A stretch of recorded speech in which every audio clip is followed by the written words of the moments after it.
छगन भुजबळ आज नाशिकमध्ये परत येणार आहेत।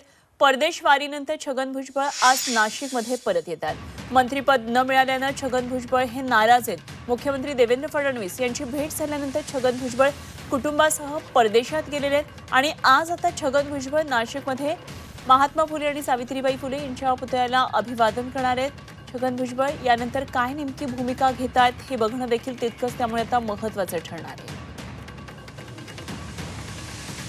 आणि या संदर्भात आणखी माहिती जाणून घेऊया। आमचे प्रतिनिधी योगेश खरे सध्या आपल्याबरोबर नाशिकमधून जोडले गेलेत।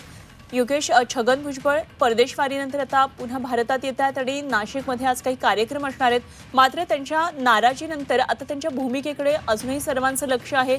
त्यामुळे छगन भुजबळ आज काही भूमिका जाहीर करणार आहेत का, काय या संदर्भातले तपशील आहेत? खरं तर त्यांनी 10 दिवसांनी माध्यमांशी बोलेन असं स्पष्ट सांगितलं होतं आणि त्यानंतर भुजबळ परदेशवारीला निघून गेले होते। परदेशवारीवरून ते आज सांताक्रूज इथं विमानतळावर येत आहेत आणि तिथून थेट ते नाशिकला येणार आहेत। नाशिकला संध्याकाळी पोहोचल्यानंतर आल्याबरोबर ते महात्मा फुलेंच्या पुतळ्याला जाऊन अभिवादन करणार आहेत आणि त्यानंतर ते माध्यमांशी बोलणार आहेत। त्यामुळे जी काही त्यांनी आल्या महात्मा फुलेंच्या स्मारकाला अभिवादन करण्याची संकल्पना मांडलेली आहे, याचा अर्थ ते आल्याबरोबर माध्यमांशी जे काही बोलतील ते विस्फोटक असेल असं एकूण जाणून येत आहे।